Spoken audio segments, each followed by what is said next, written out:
Today on CityCast Nashville, it's time for our Friday News Roundup. Who did NES give special treatment to now? There's also an update on the Nashville Noticias reporter being held in ICE custody. The Pot for Potholes bill is back, and TSU is headed to March Madness for the first time since 1994. Go sports!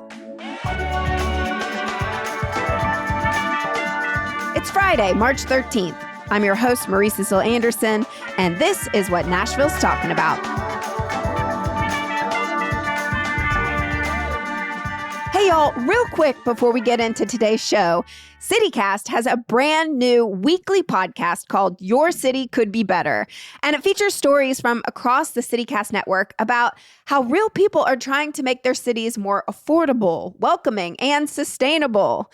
This week, Jacoby Cochran from CityCast Chicago talks with Mike Schaefer from CityCast DC about body cams and cooperation between local police and federal forces. New episodes of Your City Could Be Better drop every Friday, and you can find them right here in the CityCast Nashville feed every Sunday. You can stream it on YouTube or wherever you get your podcasts. All right, on with the show. Happy Friday, y'all. Welcome Nicole Williams and executive producer Whitney Pastorek back to the show. Hello, Marie. Nicole, good to see you. Good to see you too. I'm here. We're doing it. Well, let's begin, ladies, with a little Metro Moments. In addition to giving Senator Marsha Blackburn special treatment, according to News Channel 5, internal emails reveal Nashville Electric Service CEO Teresa Broyles-Applin also prioritized power restoration updates for NES board members that were not available to the public during Winter Storm Fern. Interesting to learn that there were two board members who requested information directly from Broyles-Applin about when their power would be back on. And in one case, a supervisor assigned a crew to work on the board member's station less than an hour after the CEO asked about it. Later, they said they went out to the board member circuit, but NES claims crews were not redirected. It's just very convenient timing. Well, ladies, it's worth noting that the 5-member NES board is Teresa Broyles-Applin's boss, and they did recently approve a 10% salary increase for her just 2 months before the ice storm hit. Meanwhile, during the height of the power outage, as we all know, hundreds of thousands of Nashville residents wanted also to know when their power would be restored, but no one was giving them personal updates. My question to you really is, if you had Teresa's cell phone number, would you have asked for updates from her as well? No, the answer is obviously no. Let's just take away the fact that, the favoritism is awful and blah, blah, but, just for optics' sake, It is terrible optics to be a board member. One of the board members apparently called Teresa Broyles-Applin 5 times over the course of 2 days to get updates. And the CEO of NES is supposed to be managing the entire storm response, not micromanaging updates for individual people in Nashville, let alone the people who set her salary, can hire and fire her. It put Broyles-Applin in a terrible position because I think she responded the wrong way. I think she should have said to these board members, hey, I'm really focused on our overall storm response right now, and you will get information as soon as I have it for the rest of the city. Yep. But I understand when your boss calls you 5 times in 2 days and says, I need a status update. What were the board members expecting her to do? And how did they not see that this was wholly inappropriate? I think maybe the more concerning thing to me here is, how do these people keep thinking that they can have these conversations and do these things that no one will find out about them? Yes. Because it's in emails that they have access to. I'm trying to figure out what's worse. The idea that these board members didn't consider the fact that this would all come to light, or perhaps the idea that they didn't care. They gave statements to News Channel 5 that were basically I wasn't asking for special treatment. You literally were. Right. How is it not special treatment when you are calling directly the CEO of NES? I think their punishment should be that the next time we have a massive power outage, these board members should have to be assigned to the priority list, and they should individually have to go door to door to all the people who have little babies hooked up to electronic devices and older folks who can't live without their dialysis machines, and check on them and fix their situations personally. Yeah, it's a terrible lapse in judgment, and I hope that we see some accountability. I would love to see the council call them in to answer questions. Phil Bredesen's on it, Nicole. They wouldn't be required to, but the council could, in theory, remove them from their seats. I mean, it's a high threshold, but this is egregious behavior, in my opinion. Well, speaking of egregious behavior, we have an update for you on Estefany Rodriguez, the local reporter for the Spanish language news outlet, Nashville Noticias, who has been in ICE custody for over a week now after her targeted arrest last week on March 4th. Rodriguez remains in an Alabama facility while the legal case over her arrest is being reviewed in federal court. Her attorneys have filed an amended petition that accuses the federal government of First and Fifth Amendment violations. The Tennessee Lookout reported that Rodriguez has publicly criticized ICE, and her attorneys claim she was detained in retaliation. Her attorneys accuse the government of arresting Rodriguez without a warrant, but federal immigration officials have disputed the allegations on social media. Oh, on social media, where we do everything as the federal government now. The Lookout, in some of that same reporting, they posted a photo of the warrant that Rodriguez's attorneys say was presented in court. It is definitely crumpled up like it was shoved into the bottom of someone's coat pocket, and it's definitely incomplete. Most importantly, it was not signed by a judge, which we know from our episode with the Tennessee Immigrant and Refugee Rights Coalition that means an ICE agent cannot enter a home or search, a home or a private part of a business. And that's probably why they jumped her outside her gym. A judge has demanded that the government provide a written show cause response justifying their actions. And the deadline for this has been repeatedly pushed back, which I'll just note is not a privilege that ordinary people ever get to enjoy in these situations. The new deadline was end of business yesterday after we taped this episode, but we'll have the latest for you in our CityCast Nashville newsletter. ICE is claiming that she overstayed her visa and missed immigration appointments, which they say made her a flight risk. What do we know about her legal status? She came to the United States 5 years ago on a tourist visa, and then she applied for asylum, which is the way that you're supposed to do it, right? You get here, then you apply for asylum. You have to be here. As a result of threats she faced as a journalist working in her native Colombia. The asylum claim is still pending, according to her attorneys. In the meantime, Rodriguez met and married an American citizen and applied for a green card through her marriage. She has no criminal history. And one of the immigration appointments they're claiming she missed was in the middle of the ice storm when everything was shut down. According to News Channel 5, a second meeting in February was also rescheduled when he said that ICE officials could not find anything related to a scheduled meeting in their system. So she has been jumped outside her gym and disappeared and taken to a prison in Alabama. And she is a mother. She has a child at home that she has been away from and cannot get to. It's just inconceivable to me that this is what the federal government is spending its resources on. Yep. Where are the worst of the worst that ICE was supposed to be apprehending? And I think this demonstrates the real danger of quotas for law enforcement.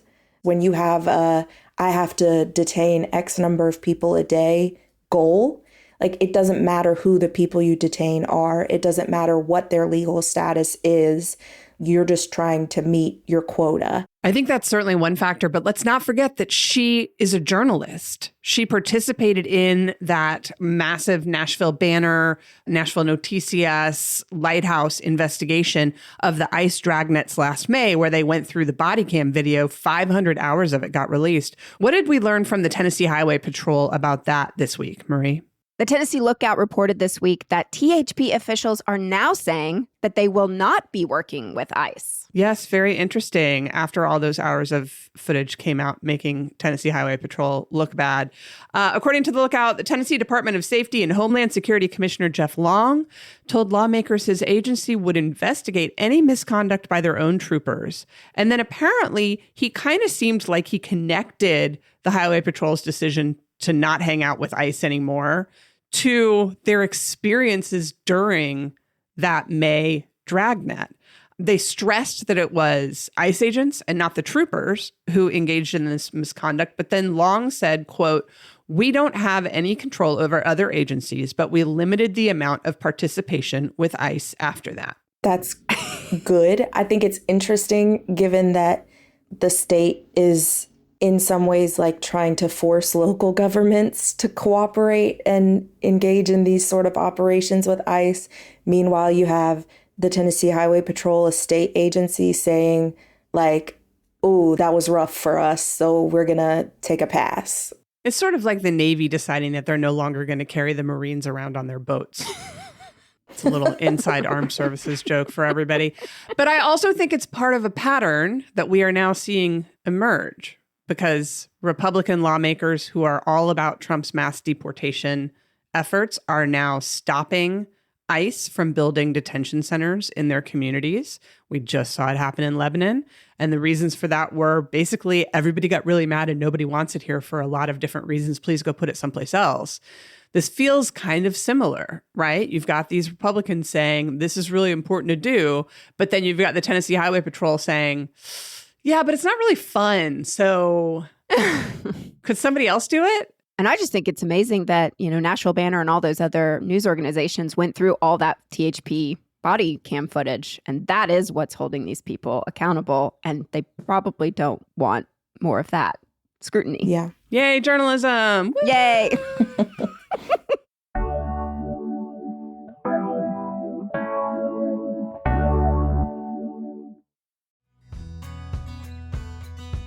My favorite place in Nashville to take friends from out of town is the Country Music Hall of Fame and Museum.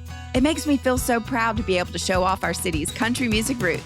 But y'all, it's not just a tourist attraction. Did you know that local kids always visit free at the Country Music Hall of Fame and Museum? Kids age 18 and under who are residents of Davidson and bordering counties, including Cheatham, Robertson, Rutherford, Sumner, Williamson, and Wilson, can take advantage of all the engaging and educational activities the museum has to offer this spring at no cost.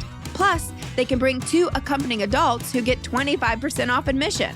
I love the museum's Taylor Swift Education Center. They've got music, dance, art programs, and on Fridays this month, you can check out Irish step dancing, a musical instrument petting zoo, and plenty of other fun activities. Learn more and plan your visit at countrymusichofoffame.org/local-kids. Hey, did y'all miss the sold-out world premiere of Dolly Parton's Threads, My Songs in Symphony last year? Well, do I have great news for you. You have another chance to see it. March 19th through the 21st, this incredible concert returns to the Skirmerhorn Symphony Center, where the Nashville Symphony and guest vocalists will bring Dolly's biggest hits to life. We're talking Jolene, Coat of Many Colors, I Will Always Love You, all backed by a full orchestra. And Dolly herself will be there too on the big screen throughout the show, sharing the stories behind the songs that shaped her life and career. It's a stunning multimedia celebration of a living Tennessee legend. And let me tell you, you do not want to miss it this time. Dolly Parton's Threads, My Songs in Symphony with the Nashville Symphony, March 19th through the 21st at Skirmerhorn. Get tickets now at nashvillesymphony.org.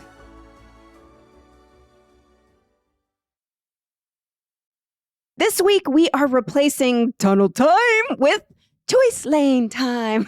Is that a Choice Lane's Time? Yeah!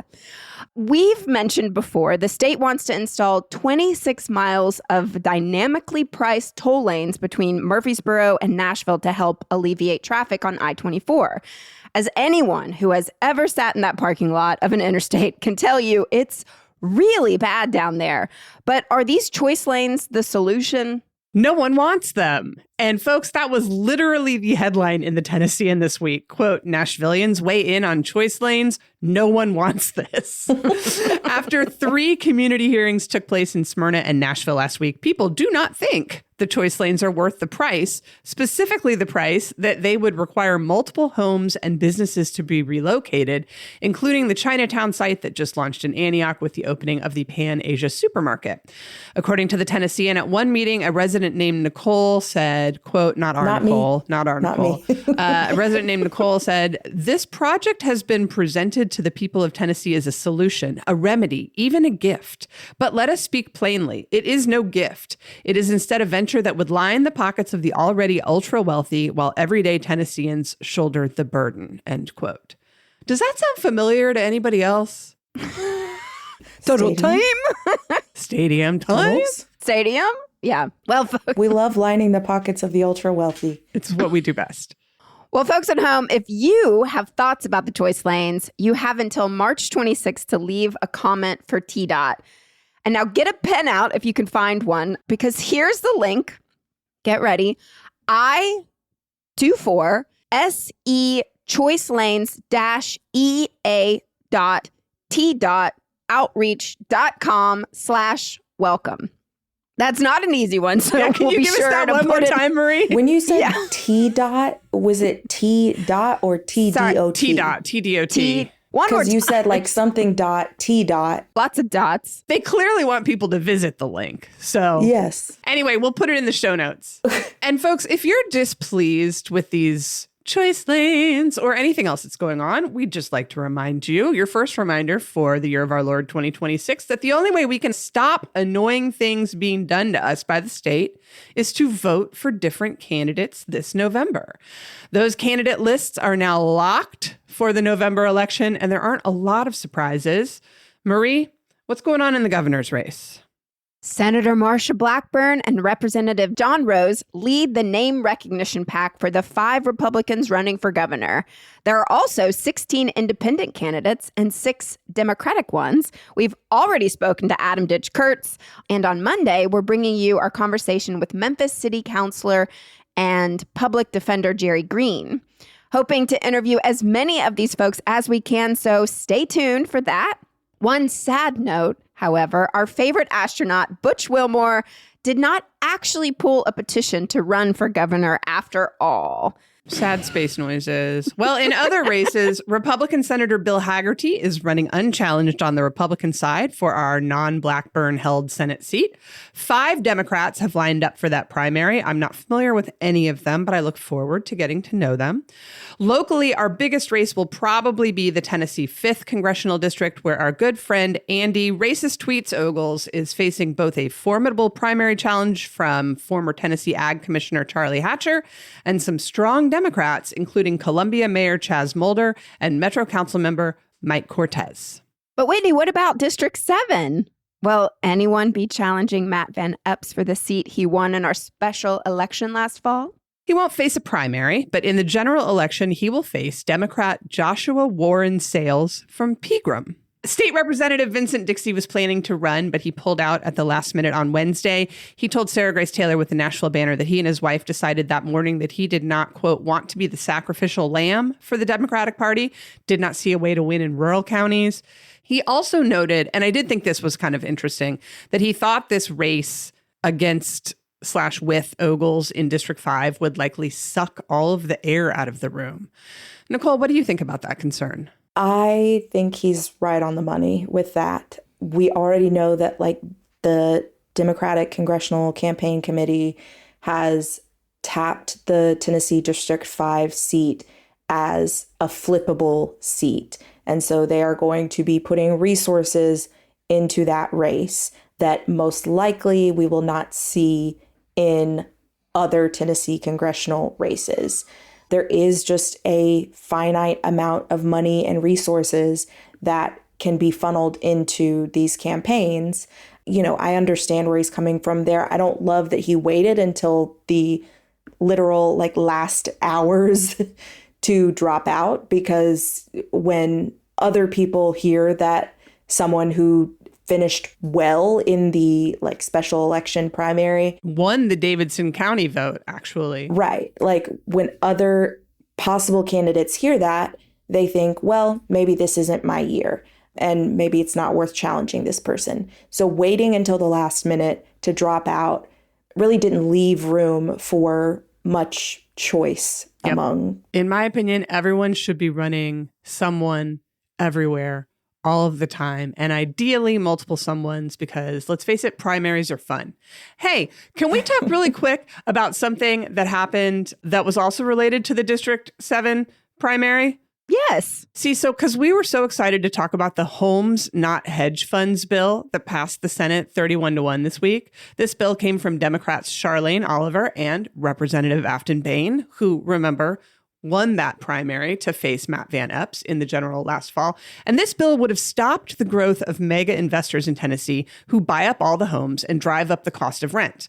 It would have put a cap of 100 on the number of homes investors could buy in a single community, because right now some of them own like 1,000 or more.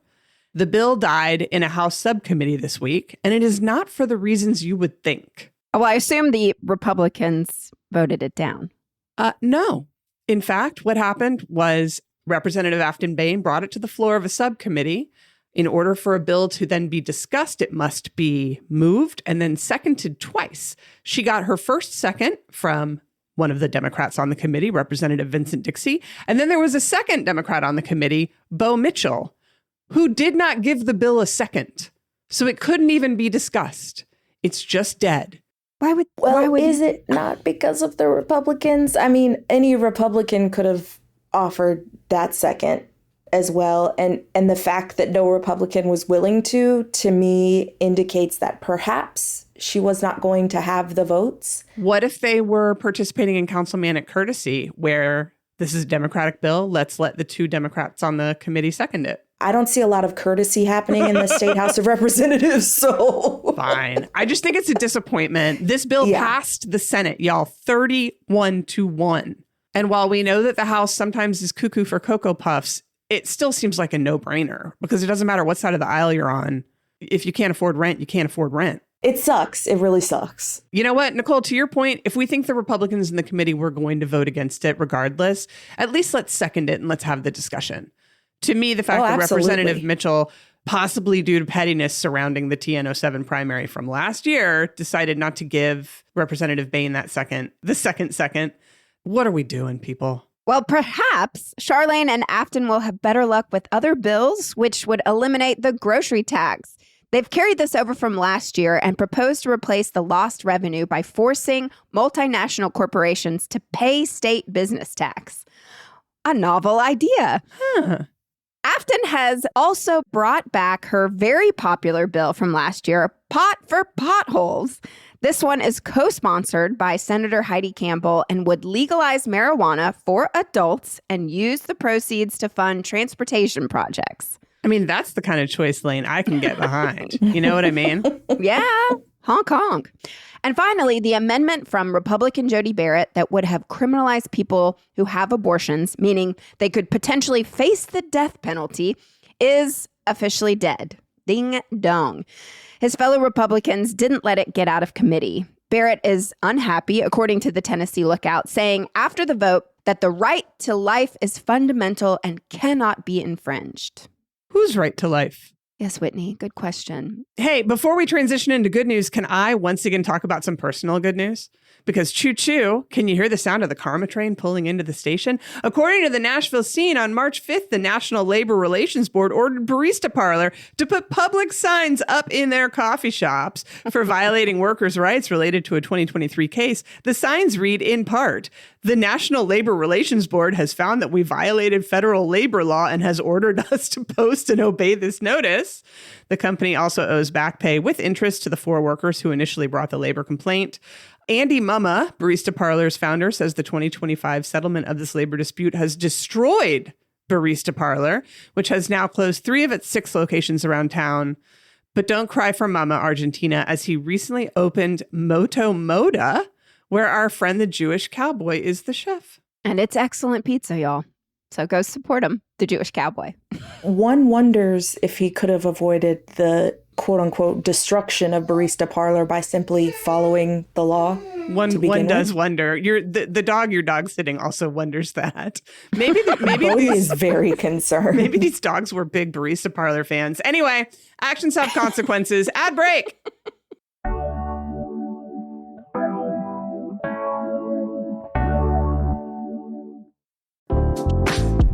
Hi, I'm David Plotz. I'm the CEO of CityCast, a podcast network that includes this show you're listening to, and also 12 other CityCasts in 12 other cities.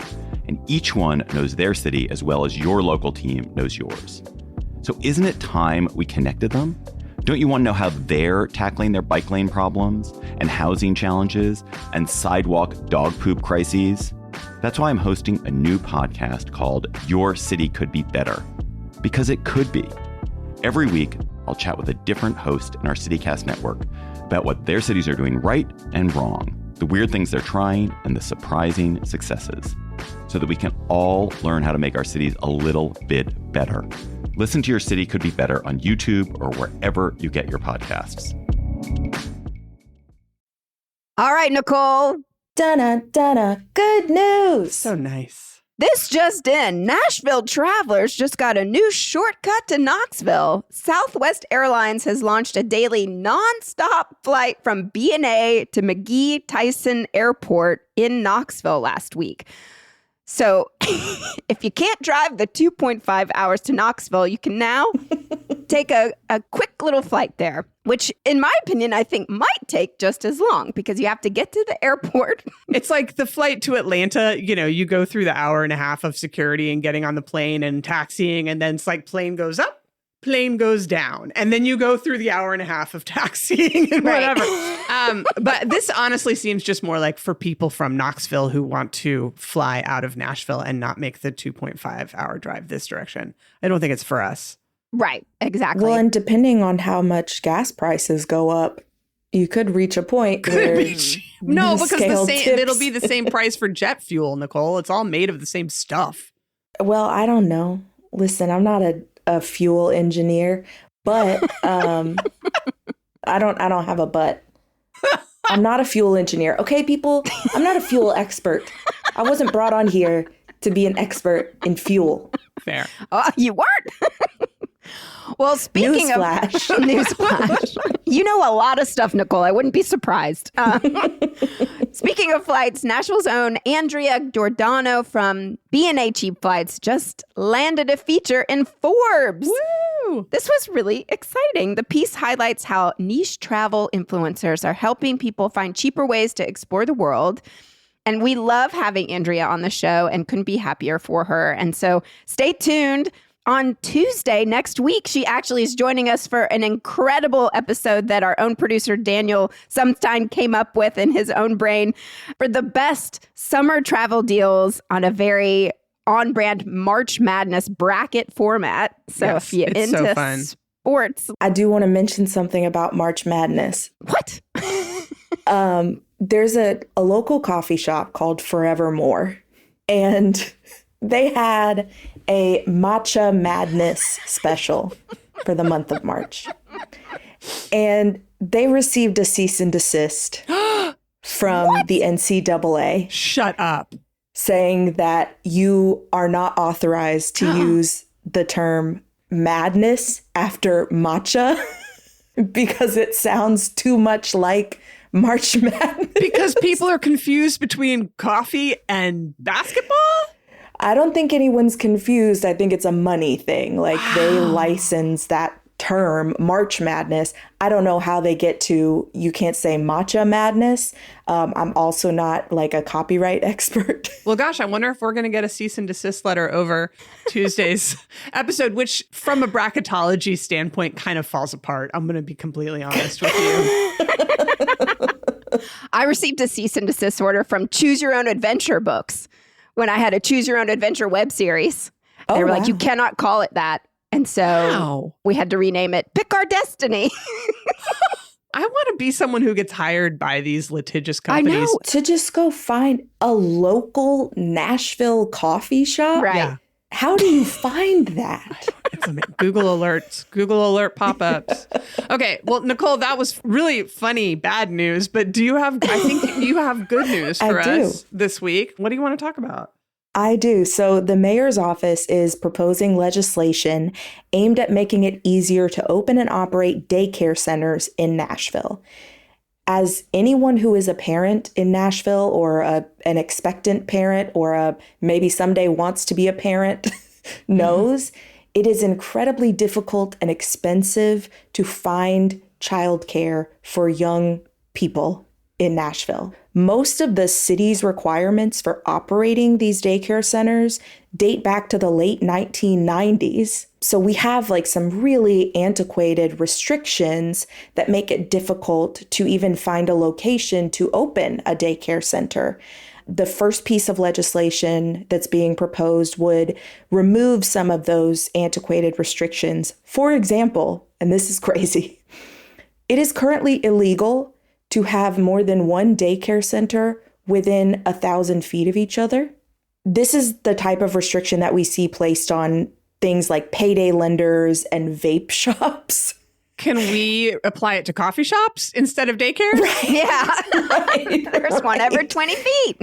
Like do a forced government takeover of some coffee shops, not local coffee shops, but we chains. love you guys. Yeah. Yeah, to turn them into daycare centers. So that, as you can imagine, really limits the universe of parcels that are even legal to build daycare centers or open daycare centers on. And the second piece of legislation would introduce an expedited permitting process for daycare centers. We already do this for affordable housing. So this would essentially mirror that expedited permitting process that we have. So if you're opening a daycare center, you go to the top of the list in terms of processing all of your permitting requirements. These don't seem like drastic changes, but I do think they will actually have really outsized positive effects. Well, this is great news, Nicole. Thanks for bringing it. Do you know when that is coming for first reading? I believe at the next council meeting. Which will be this coming Tuesday. Yes. The same day as we possibly receive a cease and desist from the NCAA. We have more sports. More sports. Can I please do one more sports? Yes, please. For the first time in 32 years, the Tennessee State University men's basketball team is going to the big dance. The Tigers punched their ticket by dominating Morehead State 93-67 in the Ohio Valley Conference Championship. They set records for both points scored and margin of victory. The team is 23-9 this season. A recent hot streak has revived that program. So let's go. TSU Tigers back in March Madness for the first time since 1994. I'm taking the spotlight off Vandy. I'm all in on TSU. Let's go. Woo! Could you take the spotlight off my alma mater? I'm sorry. You're right, Nicole. Vanderbilt University needs a larger spotlight. That's exactly right, Whitney. Let's shine some light on two big spring activities you can register for this week. Tour de Nash, which is Nashville's largest urban bike ride. They support Walk Bike Nashville's mission to build a strong culture of walking and biking in Nashville. Registration is now open until noon on Friday, May 15th. And there's Nashville's annual Mayor's Spring Clean is back on Saturday, March 28th, with neighborhoods across Davidson County encouraged to organize community litter pickups. Volunteers can register cleanups, get free supplies like gloves and trash bags, and help collect litter that will then be picked up by the city. This is all part of a citywide push to freshen up Nashville for spring. So make sure you sign up for this as well. I hope my neighbors will sign up and clean up their dog poop. Seems unlikely. All right, what do we got going on this weekend, everybody? It's St. Patrick's Day observed. If you listened to yesterday's episode with Connor Doolin from the Irish Network Nashville, there is so much happening, but also this is a completely Americanized holiday. So please stop using the Lucky Charms leprechaun voice. Quit pitching people. We learned that. No people. No pinching. We're not doing that in 2026. No. But you've got the parade tomorrow morning in 5 Points, and then you can hop, skip, and a jump 100 feet, closer than the legal daycare distance up the street to the East Nash Stash Bash at Rosemary and Beauty Queen. That's Saturday from noon to 11 p.m. If you like putting on fake mustaches and pounding drinks, this might be your thing. What else is happening, Marie? We got a Celtic celebration at the Caverns. So if you want to drive out there on Saturday at 8 p.m., you can drink Guinness and listen to Irish music in a cave. That actually sounds really nice. I know, actually. I think that sounds really cool. 2 big concerts also this weekend. Cat Power at Brooklyn Bowl on Saturday, celebrating the 20th anniversary of The Greatest. And then, ladies and gentlemen, please, Diana Ross at the Ryman. Miss Diana Ross. Oh, That's Sunday night. I mean, that's a legendary voice in a legendary venue. you know I love the Oscars, baby. And it is on Sunday, March 15th.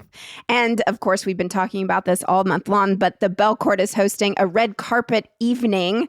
And that's Sunday starting at 5:30. People dress up for this and then live stream the Oscars. So you can go and fight each other on what should be winning Best Picture. Does anybody here have an Oscar pick? Sinners.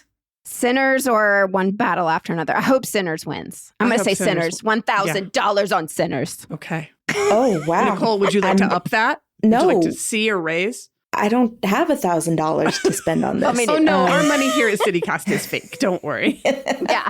But you know what's real here at CityCast Nashville? That is our membership program. And we've got one new CityCast Nashville neighbor to welcome, Jonathan G. Welcome aboard. You got here just in time because in a couple of weeks, we're going to our CityCast Nashville neighbors evening at Lipstick Lounge, where they're starting karaoke early for us because we love to sing and party, but our bedtimes are around 9 p.m. So members, keep an eye on your inboxes. You should have gotten an email about that today.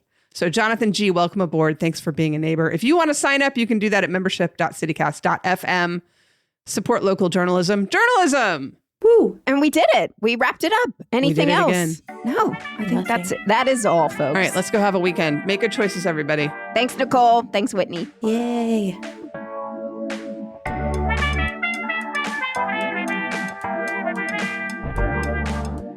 That's all for today here on CityCast Nashville. And don't forget, you can support this show and get great perks by becoming a CityCast Nashville neighbor at membership.citycast.fm. I'm your host, Marie Cecil Anderson. Our executive producer is Whitney Pastorak. Our producer is Daniel Sumstein, with additional support this week from Elizabeth Kama. Our CityCast Nashville newsletter editor is Margaret Kingsbury, and our theme music is by Prof Jenkins, with additional music by Carl Christensen and Sarah the Instrumentalist from Epidemic Sound, and Tambor, Zena Dumford, and Jan Perchik from Triple Scoop Music via Getty Images. If you enjoyed the show, why not tell your friends? Rate the show, leave us a review, and subscribe to our CityCast Nashville newsletter. We'll be back Monday morning with more news from around the city. Toodles!